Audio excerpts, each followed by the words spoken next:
निवडणुकीचं वातावरण तापत चाललेलं आहे आणि काही मंडळी आपल्या कार्यकर्त्याचे प्रवेश दाखवत आहेत. जे नेत्यांचं स्वागत करतात आधी 2 दिवस, ते दुसऱ्या दिवशी आणून प्रवेश दाखवतात. सावंतवाडी शहर हे छोटं शहर आहे, त्यामुळे त्या गोष्टी लगेच नागरिकांच्या लक्षात येतात. आणि जे भारतीय जनता पार्टीचे जेव्हा नेते येतात तेव्हा ग्रामीण भागातले कार्यकर्ते आणून गर्दी दाखवली जाते. त्यामुळे आपल्याला स्वतःला फसवतातच आणि आपल्या नेत्याला सुद्धा फसवतात. काही लोक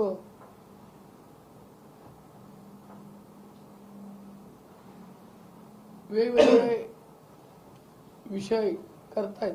मी सांगू इच्छितो, इथं बाहेरची माणसं आणली जात आहेत सध्या, ज्यांना इथं कोण ओळखत नाही तशी. उद्या इथं काय घडलं सावंतवाडीत तर त्याला पोलीस प्रशासन जबाबदार राहील.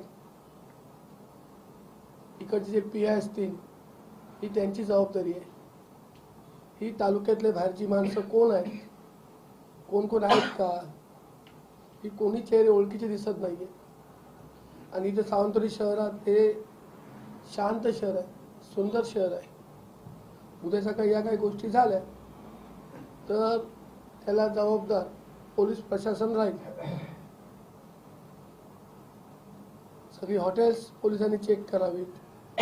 इथं 3-3, 4-4 दिवस कोण येऊन थांबलेत आणि कचऱ्यासाठी थांबलेत, ही हॉटेल सुद्धा पोलिसांनी चेक करावीत. घरात घुसून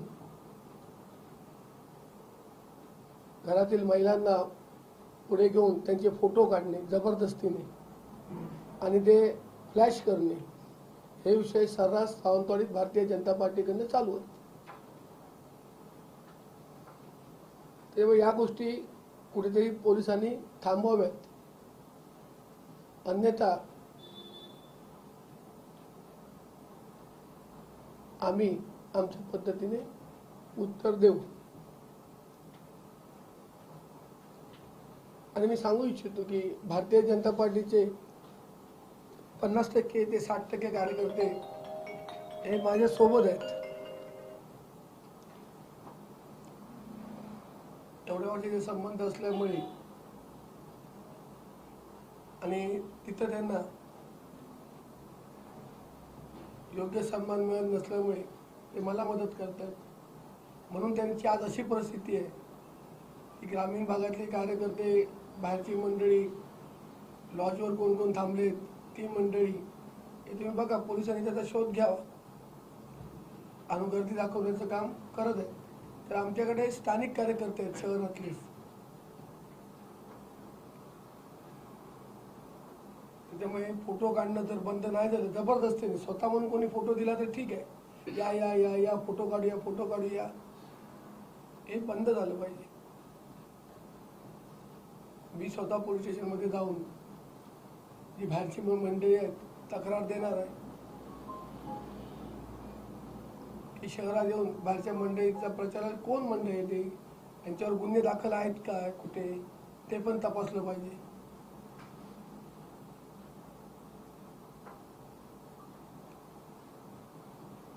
बस एवढंच. संजू परब यांचा पराभव व्हायलाच हवा यासाठी वरिष्ठ भाजपच्या नेत्यांनी ताकद लावली आहे. काय पण जर आपण संजू परबचा पराभव झाला पाहिजे, त्यांना कदाचित मी जड होत असेल किंवा त्यांना मी पूर्ण उडत असेल पण ते तसं करत असतील. रेकॉर्डवाले गुन्हेगार सावंतवाडी शहरात आहेत असं तुम्ही म्हणता. असा मला संशय आहे की जी माणसं फिरतायत ती सावंतवाडी शहरातली दिसत नाहीये. तेव्हा पोलिसांना त्यांना विचारून त्यांची धरपकड करून त्यांच्यावर गुन्हे आहेत का, मला आहेत पण माहिती नाही, पण असं होऊ शकतं. हे शांत शहर आहे, ते शांतता आबादी जावी म्हणून आमचे प्रयत्न. काही माणसं सावंतवाडी शहरात फोटो दिसतात ना, पोलिसांनी शोधावीत. फोटो बघा कुठची माणसं आहेत, UP बिहारची माणसं आहेत. अशा माणसामुळे काय फरक पडणार नाही? फरक नाही, शांतता भंग करतील, फरक काय पडत नाही. मग हे जे बळजबरीने फोटो वगैरे काढतात असं तुम्ही म्हणता, ती माणसं कोण आहेत? भारतीय जनता पार्टीची नाही, पण स्थानिक ती नेते नावं आहेत की घे. बाहेर- स्थानिक नेते आहेत की बाहेरची माणसं फोटो फोटो काढतात? बघा तुम्ही, तुम्हाला कळतील स्थानिक नेते आहेत की नेत्यांच्या बाजूला उभी आपलेच कार्यकर्त्यांचे प्रवेश दाखवत आहेत. ते दाखवू दे. ते हवा तयार करतात. हवा तयार करून निवडणुका जिंकता येत नाही. शहरात टू व्हीलरनं आपल्या परत जिल्ह्यातली काही पाटील अण्णावरची वेगळी माणसं टू व्हीलर येऊन लोकेशन सांगतात, तिथे येऊन पाकिटं देतात. याबद्दल म्हणजे बाहेरची जी लोक आणि मी तेच बोलतो ना, प्रेस कशाला घेतली? आम्हाला संशय आहे तुम्ही पत्रकार आहात, लोकशाहीचा चौथा स्तंभ आहे, यांच्यावर फिरणारी माणसं आहेत का बघा तरी. कोण आहेत माणसं ती तपासा. शहरातली लोक आहेत का? आणि काय केलं? भानगड केली. 2 तारीख पण इलेक्शन आहे, त्याला कोण जबाबदार आहे? यांच्यावर बीजेपीचे कार्यकर्ते कशाला नाही आहेत? बाहेरची माणसं कशाला पाहिजेत? ग्रामीण भागातले कार्यकर्ते कशाला पाहिजेत?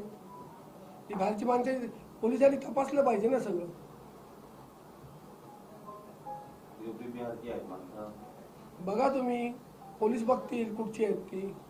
नाही, पण ह्या सगळी घटना आता तुम्ही म्हणता स्थानिक पोलिसांना तुम्ही जबाबदार आहात. पण तुम्ही असं एसपीकडे वगैरे का मागणी करत नाही, मी की प्रेसच्या माध्यमातून नाही, प्रश्न ऐकून घ्या. तुम्ही एसपीकडे वगैरे का मागणी करत नाही की अतिरिक्त पोलीस बळ जिल्ह्यातून इथं द्यावं किंवा राज्यातून इथून यावं असं?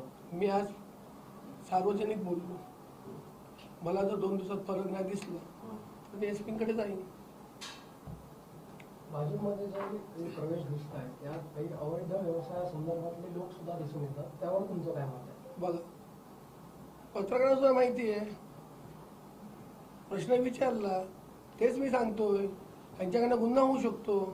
लोकांच्या घरात घुसून फोटो काढताना तुम्ही पत्रकारच बोलतायत. अवैध धंद्यावाली माणसं त्या बीजेपी सोबत दिसत आहेत. मी नाही बोलत आहे. जयंत राणे आणि दीपक केसरकर यांचं सिंधुदुर्ग जिल्ह्यातलं जे वलय आहे ते संपवण्याचा हा बीजेपीचा कट आहे का? षडयंत्र आहे का? बीजेपी होती कुठे? तुम्हाला 3 तारीखला दिसेल. 4ही नगराध्यक्ष,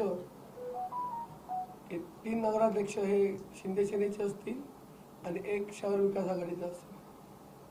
बीजेपीचं काय राहणार नाही. याचा अर्थ तोच होतो. मग खासदारांचं हे संपुट आले ना. खासदार काय? भाजपचे खासदार आहेत, ते आमचे दैवत आहेत. त्यांच्या आतापर्यंत वर्चस्व राहिलं होतं ते संपुट आले नंतर. राणेसाहेब आमचे दैवत आहेत. आम्ही त्यांना दैवत मानतो आणि त्यांच्या इच्छा जी होती त्या इच्छेला आमचा प्रामाणिक सपोर्ट होता. मग ते दीपकभाई केसरकर असतील, सन्माननीय निलेश राणेसाहेब असतील, पण काही व्यक्तींनी त्यांना मान्य नव्हतं, ते नाही केलं. सावंतवाडी नगरपालिका ही महाराष्ट्रात प्रतिष्ठेची निवडणूक केली जाते. इथं दिग्गज उमेदवारांच्या प्रचारात दिग्गज नेते म्हणजे मुख्यमंत्री आणि काही नेते इथं सावंतवाडीत येणार आहेत. यामुळे काय परिणाम होईल असं वाटतं? येऊ दे ना, 5 वर्ष आम्हीच असणार ना रोज. 1 तास येतील आणि जातील. पुढे काय? पुढे काय? उद्या काय रेशन कार्ड करायचं असेल, नगरपालिका कोणाचं पाणी गेलं असेल, कोणाचा दिवा बत्ती गेलं, आम्हीच बघणार ना. ते कुठे येणार? ते नाही येणार. प्रभाग 7 मध्ये तुम्ही आले ना, हो, तिथं विरोधकांचा नारा आहे की रिटर्न टू मडुरा. यशस्वी होणार का त्यांचं काय? मला जेव्हा मी नगराध्यक्षाला उभं राहिलो होतो तेव्हा हेच नारे दिले गेले. तुम्ही त्या इलेक्शनला स्वतः होता साहेब. काय झालं? काय झालं? काय आलो निवडून ना. आम्ही 70 वर्ष सावंतवाडी शहरात राहतो. 70 वर्ष. माझ्या जन्माच्या आधी 20 वर्ष माझे वडील राहतात.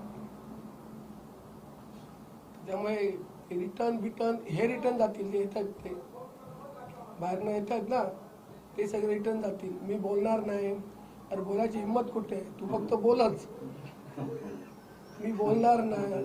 दम असेल तर बोल.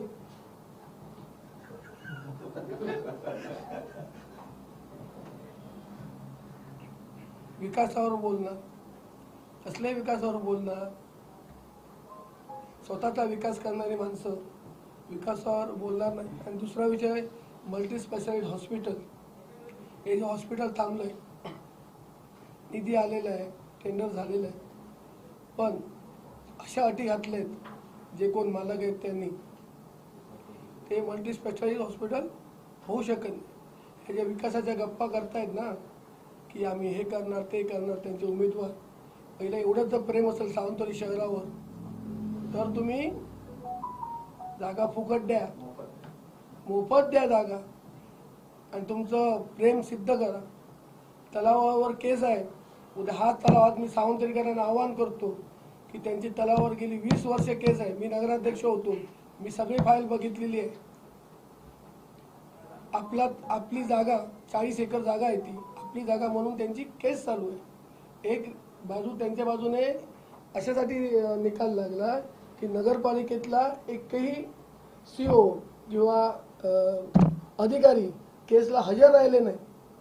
केसला हजर न राहिल्यामुळे त्यांच्या बाजूने निर्णय दिला गेला आणि त्याला परत स्टे घेतला नगरपालिकेने आणि ती केस आता चालू आहे. उद्या जर अशा गोष्टी आल्या, यांना निवडून दिलं तर हा उद्या ते बाजारात तुम्हाला मस्करी वाटेल. हा तलाव सावंतवाडीकरांचा राहणार नाही म्हणून यांना कोणीही मतदान BJPला करू नये. जर BJPला मतदान तुम्ही केलं तर हा तुमचा जो तलाव जी कोर्टात केस चालू आहे नगरपालिकेच्या विरोधात, हा ठराव घेऊन हा तलाव जाईल आणि जे 7-12 चोर आहेत ते उद्या तुम्हाला तलावात कन्स्ट्रक्शन केलेले दिसतील.